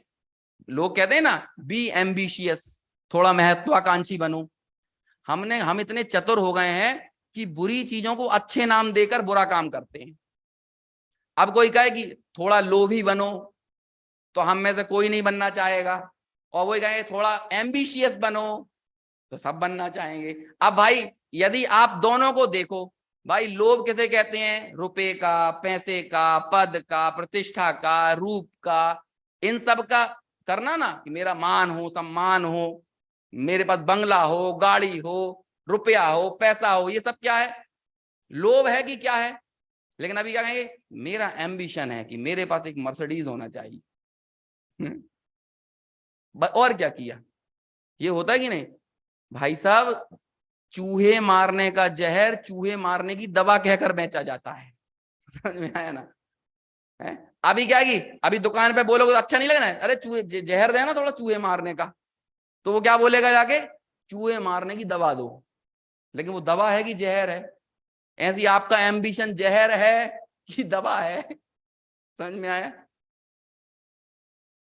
आई बात समझ में? ईगो के सेटिस्फैक्शन, ये सब में इच्छाएं पड़ी हुई हैं। अल्टीमेटली हम लोग क्या हो रहे हैं, है ना? मूल रूप से आप गहराई में जाइए। मेरा एक दोस्त है, किस्सा गो है वो, बहुत बड़ा किस्सा गो, समझते हैं? एक ट्रेडिशनल विधा है कहानी सुनाने की, है ना? ट्रेडिशनल बहुत बड़ा नाम है, राष्ट्रपति भवन और सब जगह जाता है। हिमांशु वाजपेयी नाम है उसका, है ना? तो क्लासमेट रहा। तो हमारे भोपाल में उसका शो था बहुत बड़ा, एक भारत भवन है तालाब के किनारे, और यही दिसंबर जनवरी का समय होगा, और ये ऐसा कलकत्ता जैसी सर्दी नहीं पड़ती वहां, है ना? और 6-7 डिग्री 5 डिग्री टेम्परेचर होगा, और तालाब के किनारे। अब तालाब के किनारे तो और ठंडी लहर होगी, और वो मतला लखनवी, जो लखनवी चिकन का कपड़ा कहलाता ना, एकदम पतला कपड़ा पहनकर वो क्या कर रहा था? किस्से सुना रहा था, कहानी, दास्तान सुना रहा था। समझ में आया ना? दास्तान वही, वो पूरी परंपरा कहलाती है। नाम सर्च करोगे तो सबसे ऊपर आ जाएगा, आप देखोगे तो मैंने क्या कहें, कोइंसिडेंटली अगले दिन मेरे को इंटरव्यू लेना था उसका, है ना, दूरदर्शन में। तो मैंने उससे पूछा कि भाई जिस सर्दी में हम लोग स्वेटर, मफलर, मोटा जैकेट पहन के बैठे थे, और तब भी ऐसे ऐसे हो रहे थे, और तुम इतने पतले से चिकन के कपड़े में नॉन स्टॉप किस्सा कैसे सुना रहे थे, बिना शिवरिंग किए हुए, बिना कप कांपे हुए, बिना क्या कहते हैं उसको, है ना, हिले डुले हुए, एकदम 2.5 घंटे तक एकदम अनवरत रूप से कैसे सुना रहे थे? तो वो बोलता है कि जो गर्मी मुझे मिल रही थी ना, उसे तुम देख ही नहीं सकते। क्या? ये लोगों की तालियों की गर्मी मिल रही थी ना। समझ में आया ना? वो चीज मिल रही थी ना, वो चीज के कारण तो आदमी कुछ भी कर सकता है। लोगों को इस चीज में बड़ा लगता है कि देखो वो मुनि बन गए हैं, तुम में दम हो तो बन के बताओ। आदमी के लिए यदि तालियां बजने लगे, उसे मान के पहाड़ पर चढ़ा दिया जाए, तो उससे कुछ भी करवा सकते हो आप, कुछ भी करवा लो आप उससे, कैसे ही करा लो, और लोग करते भी हैं। उस पहाड़ पर चढ़कर अपने ईगो के लिए कुछ भी कर सकते हैं। मजा कौन लेता है? रियल में मजा कौन लेता है? कि स्टेज पर वो नाचने वाला, कि नीचे बैठकर एकदम टिके हुए, है ना, मजे ले रहा है वो, और वो पसीना पसीना हो रहा है नाच के, और ये नीचे से बोलेगा वंस मोर और पॉपकॉर्न खाते खाते बोलेगा वंस मोर तो क्या करेगा? कुछ नहीं, फिर नाचेगा वो, और क्या करेगा? फिर नाचेगा वो। समझ में आया? कुछ भी करा लो आप इससे, है? तो ये मुनि बन जाना, है ना, वस्त्र आदि छोड़ देना, इसमें क्या बड़ी बात है भाई? मुझे तो कई बार लगता है आचार्य कुंद कुंद ना होते तो हम अनाथ हो गए होते। समझ में आया? कुछ ना होता हमारे पास, मरुस्थल में जी रहे होते हम सब लोग। ना तो कुंद कुंद होते, और फिर ना टोडरमल जी होते, और ना गुरुदेव श्री होते, हम कुछ नहीं होते। वो लिख गए ये सारी चीजें, आचार्य कुंद कुंद लिख गए, नग्गो पावई दुखम, नग्गो संसार सायरे भमदी, नग्गो न लहदी बोहिम, जिण भावना वज्ज दो सुईरम। नग्न दुख पाएगा, नग्न संसार सागर में भ्रमण करेगा, नग्न कभी भी बोधि की प्राप्ति नहीं करेगा। क्यों? यदि जिन भावना से रहित है तो, मतलब भावलिंग से रहित है, शुद्धात्म भावना से रहित है तो वो दुख पाएगा, कभी बोधि की प्राप्ति नहीं करेगा। और वही आचार्य कुंद कुंद ने शिथिलाचार पर भी प्रहार किया। रवि सिद्धि वत्त धरो जदवि हो, जिन सासणे जदवि होए तिथैरो, लग्गो विमोक्ष मग्गो, शेषा उण मग गया सब्बम। वही आचार्य कुंद कुंद एक जगह ये लिखते हैं, है? कि कभी भी वस्त्रधारी नहीं सीझेगा, भले तीर्थंकरी क्यों ना हो। नग्नता ही मोक्ष मार्ग है। एक जगह ये बोलते हैं, शेषा शेष सब उन्मार्ग है। बोली आचार कुंद कुंद ना होते तो कौन बताता ये सारी चीजें, कौन कहता? हम तो उन्हीं चीजों को मानते पूछते रहते। समझ में आया? बाहर से अंदर में क्या करने का भाव पड़ा हुआ है, किस इच्छा से पीड़ित है, कौन सा ज्वर है, क्या भोगने की तड़प पड़ी हुई है, कौन जानता है? समझ में आ रहा है? ये तीन चीजों में क्या दिख रहा है आपको कॉमन? इच्छा। समझ में आया? और ये इच्छाओं का ही एक स्वरूप है, कुछ करने की, कुछ पाने की, कुछ भोगने की, कुछ दिखने की। मैं कुछ हूं, मैं कुछ हूं, ये बहुत बड़ा मुद्दा है हम सब लोगों का। हमें लगता है कि हम हमारे इस स्वरूप के साथ अपना अस्तित्व सिद्ध करें, तो लोग चाहते हैं, दिखना चाहते हैं, यहां जाना चाहते हैं, वहां जाना चाहते हैं, लोगों के सामने खुद को प्रदर्शित करना चाहते हैं। समझ में आया? एक जगह लिखा ना, हम 10 लक्षण की पूजन में पढ़ते हैं, मान करन को कौन ठिकाना। समझा कभी इस पंक्ति में क्या कह दिया है? कोई ठिकाना है मान करने का? अभिमान का कोई ठिकाना है? कहीं भी आप कर सकते हो। अभी ये जैसे विक्टोरिया है ना आपका महल, तो अभी जैसे जिसने इसको कभी किसी ने बनाया होगा तो वो क्या कहेगा? ये हमने बनाया है। उसका जिसने आर्किटेक्ट तय किया होगा वो क्या कहेगा? ये हमने बनाया है। समझ में आया? जिस व्यक्ति ने उसमें काम करके ईंट मिट्टी लगाए होंगे मजदूर ने, वो क्या कहेगा? तो हमने बनाया है। अब बताओ कितने आदमी बनाने वाले हो रहे हैं? और जोड़ते जाओ, जिसने उसको सीमेंट दिया होगा, जिसने ईंट मिट्टी लगाई होगी, सब क्या कहेंगे? सब हमने बनाया। और एक आदमी जो था वो क्या बोलेगा? उसने कुछ नहीं किया, वो ये बोलेगा हमारे सामने ही बना है। मतलब कुल मिलाकर मान करन को कौन ठिकाना। मैं एक बार कई जगह बताता हूं, हमारे ऑफिस में एक बार क्या हुआ, 15 अगस्त के पहले क्या होता है ना, 15 अगस्त को मुख्यमंत्री संबोधित करते हैं स्टेट में, देश में प्रधानमंत्री करते हैं, और 26 जनवरी पर राज्यपाल संबोधित करते हैं, मतलब देश के नाम संदेश ऐसे या प्रदेश के नाम संदेश वो दिया जाता है। तो वो दूरदर्शन में 14 अगस्त को रिकॉर्डिंग होती है, तो सरकारी ऑफिस में फिर उसी दिन सफाई भी होती है ना, बाकी दिन ऐसे ही पड़ा रहता है। तो अब मुख्य 2 स्वीपर ने सफाई वफाई की बाथरूम की, और इत्तेफाक से वो सीएम साहब आए और वो पहले रिकॉर्डिंग से पहले बाथरूम करने चले गए, है ना। तो वो जो सफाई करी बोलते हैं, आज तो भैया हमारा काम करना सार्थक हो गया, हमारी साहब की भी बाथरूम में सीएम साहब बाथरूम कर गए। लगा कि भाई देखो मान करन को कौन ठिकाना। आदमी इच्छाओं के ज्वर से जो पीड़ित है वो कहां कहां कैसे कैसे न मान कर ले, और उसका मान भी किसी चक्रवर्ती से कम नहीं है, वो भी वो चक्रवर्ती के जैसे ही। आप क्या समझते हो ये जो लोग बैठे हैं जो कुछ नहीं करना क्या है, वो यदि आपके सामने झुक रहे हैं तो उनका कहीं ना कहीं कुछ पाने का लोभ है। जो परवशपना हमने पढ़ा ना, कुछ करने के इच्छा से परवश, जो परवशपना है तो कुछ करने की, कुछ पाने की इच्छा के कारण वो आपको झुके हुए दिखते हैं। उन्हें उनकी बीवियों के सामने देख लेना। वो चक्रवर्ती बन के ही जाते हैं वहां पे, भले ही 1,500 रुपया लेके जाए, लेकिन वो वैसे ही जाएंगे। तो ये अंदर में पड़ी हुई जो प्रवृत्ति थी वही तो वहां पर निकली सामने, कोई नई थोड़ी पैदा हुई है। ऐसा हम सब लोगों का है। जो आदमी विनम्र दिख रहा है ना, उसके भीतर भी किसी जगह जाना देखना तुरंत वो खड़ा हो जाता है। छोटे से छोटे बच्चों को देख लो आप, उनकी ना सुनो तो एकदम ऐसे दहाड़ने लगते हैं, अरे तुमने ये कैसे बोल दिया। ये गहरे में पड़ी हुई चीजें हैं, और इसके मूल में जब आप तलाशोगे तो आपको इच्छा मिलेगी। और इन इच्छा को कॉमन रूप से यहाँ पर तीनों जगह पर लिया है। ऊपर लिया निश्चय करने की इच्छा, दूसरे नंबर पर लिया कुछ करने की इच्छा, और तीसरे नंबर पर लिया भोगने की इच्छा। अब देखो आगे क्या लिखते हैं, भोगने की इच्छा से भावित होता हुआ। अब मैं एक एक शब्द को बताऊं, क्या करूं, समय नहीं है उतना, कल का आखिरी दिन है, लेकिन इस भावित शब्द पर हर जगह अलग अलग चीजें ली हैं। आप देखेंगे ना, ऊपर ली करने की इच्छा से आकुलता प्राप्त चित्त, दूसरे नंबर पर लिया, पहले नंबर पर निश्चय करने की इच्छा को आकुलता रूप चित्त बोला, दूसरे नंबर पर इच्छा रूप ज्वर से परवश होता हुआ लिया, और तीसरे नंबर पर भोगने की इच्छा से भावित होता हुआ लिखा। कौन क्या लिखा तीसरी जगह? एक एक शब्द बड़े इत्मीनान से ठहर कर, ये आचार्यों की शैली है। इस रीति से हम जब पढ़ेंगे ना तो उसे बोलते हैं आगम में क्रीड़ा करना।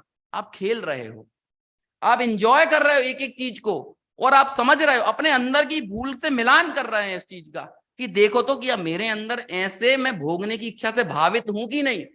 भावित समझते हैं आप क्या होती है? भावित यानी कि ये मेरे को भा जाए, ये मेरे आनंद की वजह बन जाए, उसे बोलते हैं भावित होना। भावित होने की इच्छा क्या बोला है? जैसे हमें लगा आम देखा और एकदम जीभ लपलपाने लगी, तो क्या लगेगा? ये आम मिले और इसको मैं भोग लूं, तो क्या लगेगा? इसके भावित होने की, ये मिल गया ना तो मेरे आनंद की तरंगें उठने लगी। ये भावित होने, भोगने के परिणाम में भावित होने की इच्छा पड़ी है। तीनों जगह समझ रहे हैं अंतर? निश्चय करने में आकुलता को बताया, क्योंकि आकुलता ये लूं कि ये लूं, ये करूं कि ये करूं, इसमें आकुलता बताई, डमाडोल चित्त बताया। और करने की इच्छा को ज्वर बताया। क्या बताया? ज्वर, बुखार। करने की इच्छा कैसी है? एक ज्वर है, बुखार है, पीड़ा है। इसे करने को पीड़ा बताया। ये आपकी हमारी सबकी क्या है? ये एक पीड़ा है। और यहाँ तीसरे नंबर पर भोग के मैं भावित हो जाऊं, भा जाए, ये मुझे भावित, भा जाए, आनंद आ जाए, ऐसा लगता है सब जगह से। जैसे ही हमने देखा कि एक मर्सिडीज कार, एक चमचमाती हुई BMW, एक आलीशान महल घर, इस घर में मैं रहूंगा तो कितना अच्छा लगेगा। जब इसके साथ में सेल्फी डालूंगा तो मेरे फेसबुक पर इतने लाइक आ जाएंगे। मतलब वो भावित होने का एक भोगने की क्या है? भोग वो कुछ नहीं पा रहा है, वो एक रूप नहीं हो जाएगा, वो उस रूप नहीं हो जाएगा, लेकिन उसे क्या लगता है? भावित होता हुआ। ये जो इच्छा है ना, इसको गहराई में जाकर इस क्या कहते हैं, इसका इलाज करा है आचार्य कुंद ने, और फिर उसकी टीका में अरस अरूवम गंधम अवत्तम चेदना गुणम असद्दम। अरसम, मैं अरस हूं। और जब उसके टीका में आप जाओगे तो क्या कहा? मैं द्रव्य इंद्रिय से रस को ग्रहण नहीं करता, मैं भाव इंद्रिय से रस को ग्रहण नहीं करता, मैं ज्ञेय ज्ञायक संबंध होने से कि मैं जान रहा हूं तो वो ज्ञान में ज्ञेय घुस जाए तो उससे भी मैं रस को ग्रहण नहीं करता। ऐसे छह प्रकार से बताया कि मैं रस को कैसे ही ग्रहण नहीं करता। क्यों? क्योंकि हमें ऐसा ही लगता है कि वो आम आया तो लगा कि आत्मा में ही उतरता चला जा रहा है। बिल्कुल मैं बिल्कुल आम ही हो गया हूं, समझ लो, है ना? है मतलब यदि उसके ज्ञानाकार ज्ञेयाकार को यदि बाहर निकाल दिया जाए तो वो ये नहीं देखेगा कि मैं ज्ञान हूं, वो क्या देखेगा? कि मैं आम हूं। तो यही लगेगा मैं यही हो गया हूं। तो उतने गहराई में जाकर उसका किया कि तुम कैसे ही ग्रहण नहीं करते हो, तुम वो हो ही नहीं हो। चेतना गुणम, चेतना गुण रूप आम एक को खलु शुद्धो, मैं एक हूं, शुद्ध हूं। लाण दंसन मई सदा रूपी, मैं ज्ञान दर्शन मई सदा अरूपी हूं। ये सारी गाथाओं ने क्या किया है? इसने इन्होंने एकत्व व्यक्त जीव को बताया, तुम इन सब रूप नहीं हो। समझ में? तो ये भावित होना, भोगने की इच्छा, है ना? समझ में आ रहा है ना? बस अपन जाने वाले हैं, है ना, इसको पूरा करने की ओर। उपसंहार तो कल करेंगे, है ना, लेकिन अभी के विषय को यहाँ पर अपन पूरा करने की तरफ बढ़ रहे हैं। तीनों पहले उस पर्याय का स्वरूप समझ लो, जिस पर्याय को, उस द्रव्य को अपना लक्ष्य बनाना है, जिस द्रव्य का लक्षण क्या है? कृतनिश्चय, निष्क्रिय, निर्भोग। समझ में आया? समझ में आया? ये आगम में व्यापार, आगम की क्रीड़ा। और देखो इससे कहां लेकर जाएंगे? ये दृषि, ज्ञप्ति और वृत्ति की एकाग्रता को दूर करेगा, पदार्थों का निश्चय। और आखिर में जाकर क्या कहेंगे? ये पदार्थों का निश्चय आगम से होता है। आखिर में कहां जाएंगे? लेकिन देखो वो आगम से होता है, और हम सबको आगम की चेष्टा करने की प्रेरणा देने के लिए अमृत चंद्राचार्य कहां से आए? बताओ, इनसे बड़ा कोई होगा कोई दिग्गज विद्वान? कहां से ये माल निकाला है, कहां से ये रस निकाला है? तो अभी देखने, छोटी सी 2 लाइन की गाथा थी, कितनी सी गाथा थी। ए यज्ञ गदो समणो, है ना, श्रवण एकाग्रता को प्राप्त है। ए यज्ञम पयत्निच्छेसु, है ना, एकाग्रता पदार्थों के निश्चय से होती है। और फिर तीसरे नंबर पर क्या क्या? कि वो पदार्थों का निश्चय कैसे होगा? निश्चितो है, निश्चितस्य क्या कहते हैं, निश्चिती आगम दो, वो पदार्थों का निश्चय आगम से होता है। और फिर इसलिए क्या करना है, तो कहते हैं आगम चेष्टा तदो जेठा, आगम की चेष्टा। जैसे बस इतनी सी लाइन थी, अब इस लाइन से देखो कहां कहां चले गए। पदार्थों का निश्चय, एकाग्रता को बताने के लिए कितनी गहराई में जाकर पोस्टमार्टम कर रहे हैं। अभी सोचिए अब कितनी गहराई में जाके, क्यों, क्योंकि अनादि के मिथ्यात्व का शूल निकालना है, इतना गहरा पड़ा हुआ है। अनिश्चय का शूल निकालना है, पर पदार्थ को भोगने का शूल, शूल यानी कांटा निकालना है, पर पदार्थों के भोग का, पर द्रव्य में कुछ करने का ये जो कांटा है, कर्तृत्व भोक्तृत्व को बाहर निकालना है। उसके लिए इतना गहरा जाकर इलाज कर रहे हैं, ऑपरेशन हो रहा है, पता चल रहा है कि नहीं अपन सबका। चलिए आगे, खत्म होने वाला है ना, चिंता मत करना। हाँ समझ में आ रहा है। ये मैं क्या करता हूँ, बीच बीच में अपना रेस्ट लेने के लिए भी बोल देता हूँ, समझ में आ रहा है कि नहीं। समझ में आया ना। फिर आगे, ऐसे विश्व को स्वयं, पूरे विश्व को भावित होता हुआ पूरे विश्व को स्वयं स्वयं ग्रहण करके क्या करता है, राग द्वेष रूप दोष से कलुषित चित्त वृत्ति के कारण इष्ट अनिष्ट विभाग द्वारा द्वैत को प्रवर्तित करता हुआ प्रत्येक वस्तु रूप परिणमित होने से अत्यंत अस्थिरता को प्राप्त होता है। समझ में तो नहीं आया? देखो क्या होता है, जब आप भोगने की इच्छा से भावित होगे तो आप क्या करोगे। चलो चलो थोड़ा सा पीछे लेके जाता हूं, 83वें नंबर की गाथा की टीका, वहां से ये बात थोड़ी सी समझ में आएगी। बस 5 मिनट में हो जाएगा पूरा, मुझे ये लाइन समझाना इसलिए मुझे वहां जाना पड़ रहा है ना। 5-1 मिनट आज ज्यादा होगा वैसे ही भाई। हम सब लोग ये मालूम क्या बोल रहे थे हमसे कि आज 12 बजे तक खींचना है, तो प्रवचन भी 10-1 मिनट ऊपर लेके जाना। मैंने कहा भैया इससे तो अति भारारोपण हो जाएगा सबके ऊपर। समझ में आया। और वो हम सब पढ़ के आ रहे हैं सुबह की अति भारारोपण नहीं करना है, लेकिन वो इनको भी सहूलियत चाहिए, थोड़ा 10-1 मिनट और लो ताकि इनका भारारोपण कम हो जाए। तो सारा भारारोपण मुझे दे दिया है इन्होंने। निकाल ली 83वें गाथा की टीका, पेज नंबर 148।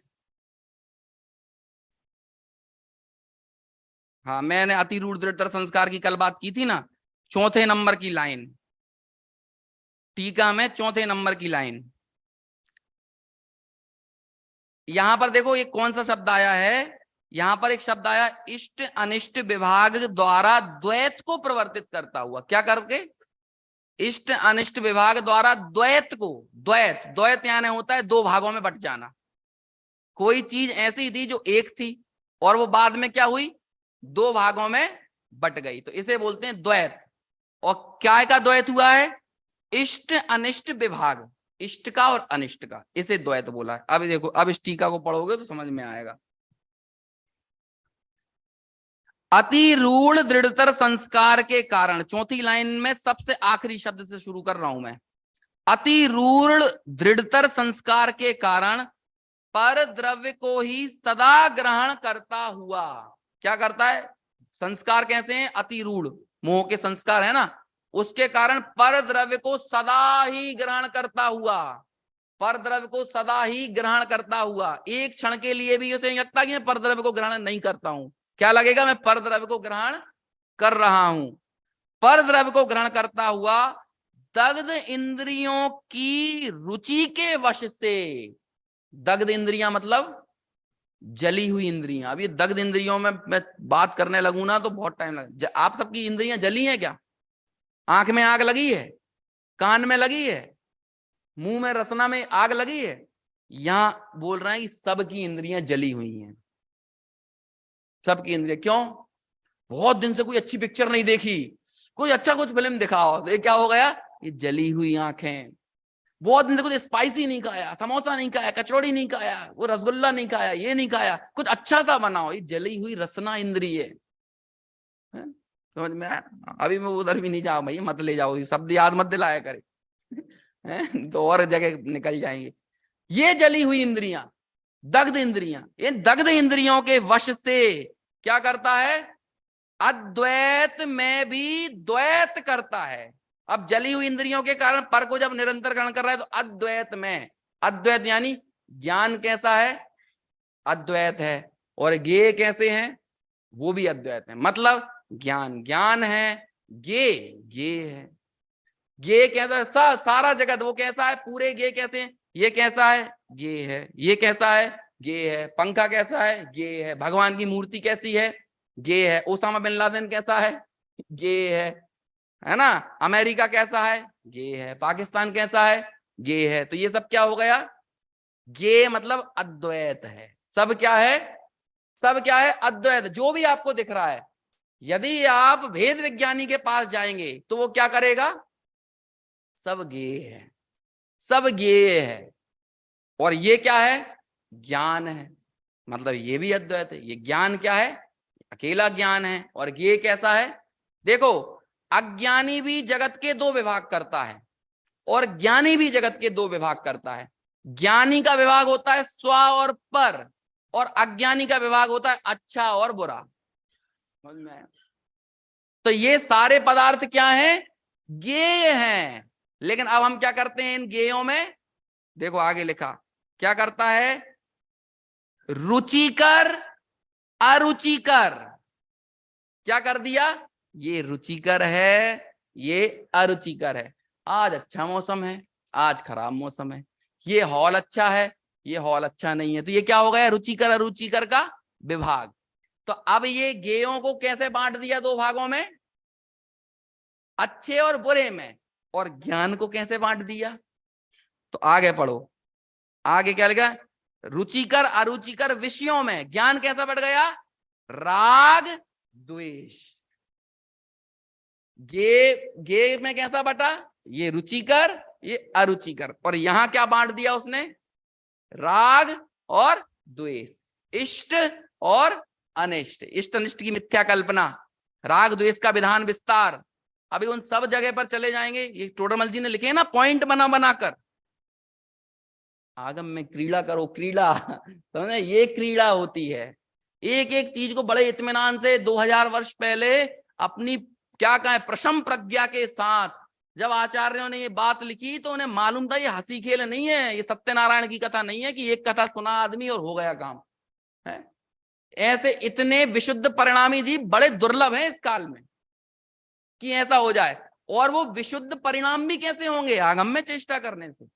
आपकी विशुद्धि भी कैसे बढ़ेगी, आगम में चेष्टा करने से। समझ में आया ना, ये मैंने कल या परसों कब बात की थी, ये सम्यक सन्मुख मिथ्या दृष्टि के प्रकरण का आपको लेके, कि मिथ्यात्व का अनुभाग हीन होता है और जहां उस मिथ्यात्व का अनुदय है उसी का नाम क्या है, उसी का नाम सम्यक्त है। तो ये जब हम आगम में क्रीड़ा करते हैं, प्रवेश करते हैं, तो धीरे धीरे क्या हो रहा है, ठोकर पड़ रही है और मिथ्यात्व क्या हो रहा है, हीन हो रहा है। और इसी क्रम में क्या हो जाएगा, हीन होते होते होते होते विशुद्धि बढ़ी, है ना ये। और जब इस तरह से आप इस क्षयोपशम को प्राप्त करते हो तो फिर वो काम होता है, अप्रशस्त प्रकृतियों का अनुभाग अनंत गुना घट जाए, प्रशस्त प्रकृतियों का अनुभाग अनंत गुना बढ़ने लगता है क्षयोपशम लब्धि से। और अंतर्मूर्त में फिर विशुद्धि, और फिर वो कुछ ऊपरी स्तन स्थिति में चली जाती हैं, फिर वो गुण संक्रमण की, गुण श्रेणी की रचना होती है, गुण संक्रमण होता है।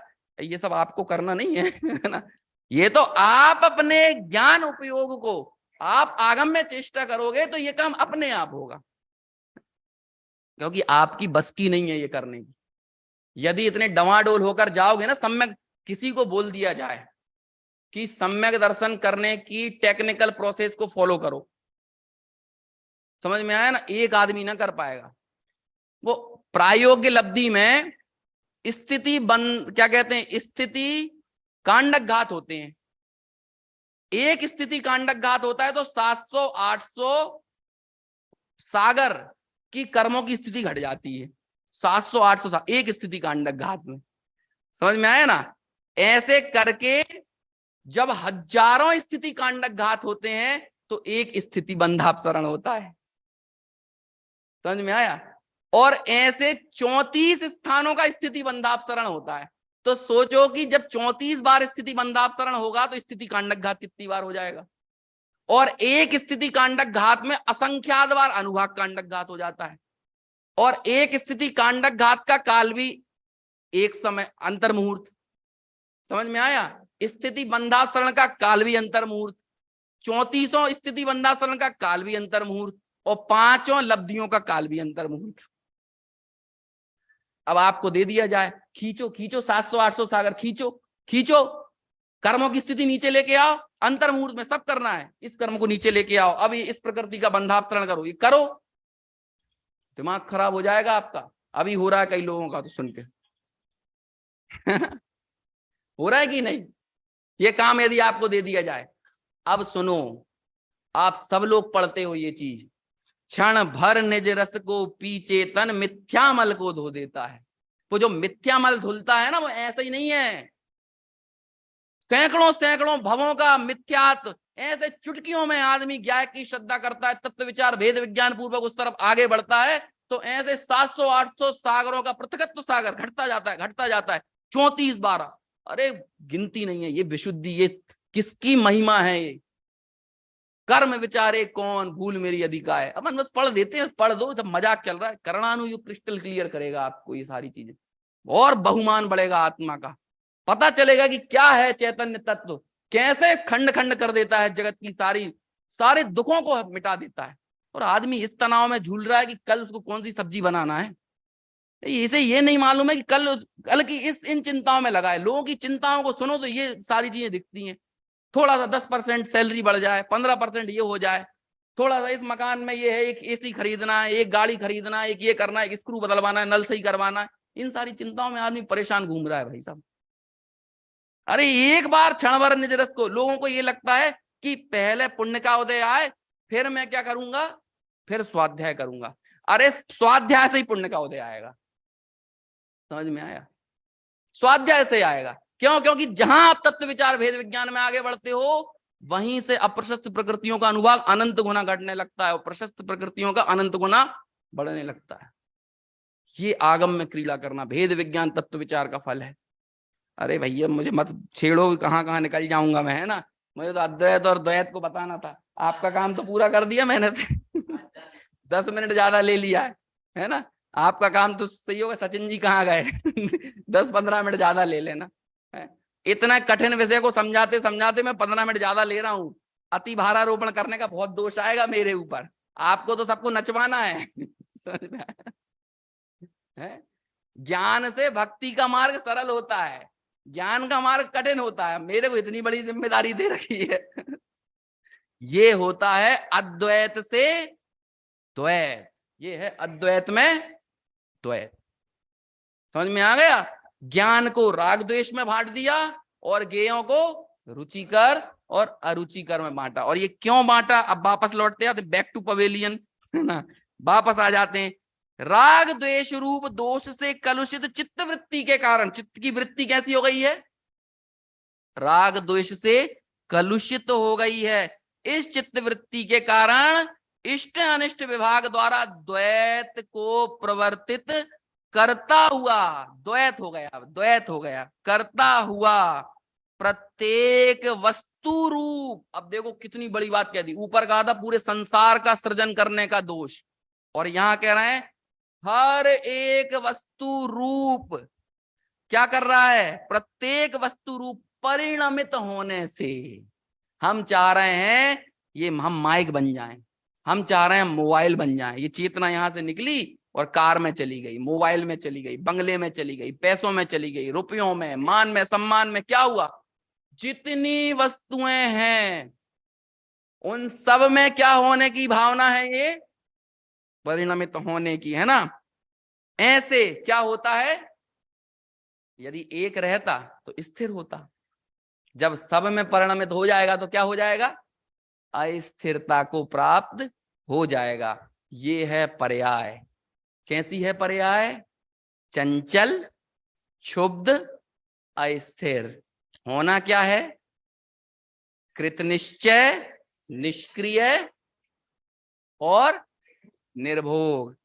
कल करेंगे दोनों का मिलान ठीक है। कल भी स्वाध्याय रहेगा शाम को 8 बजे।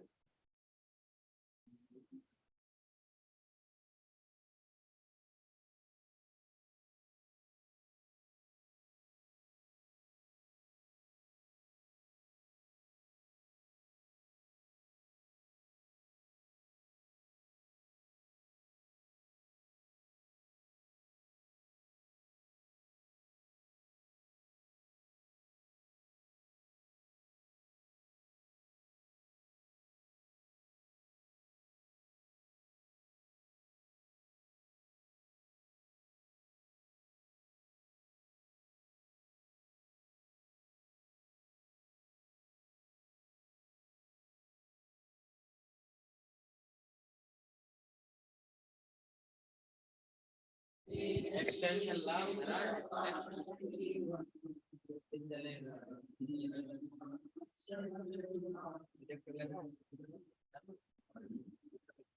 स्क्रीन गिरा।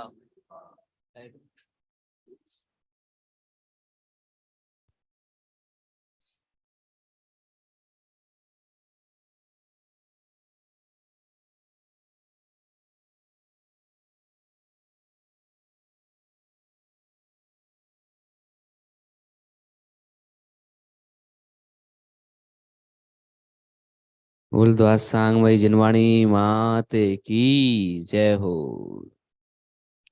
सभी लोग बैठेंगे, है ना। आज अपन को यहीं रहना है।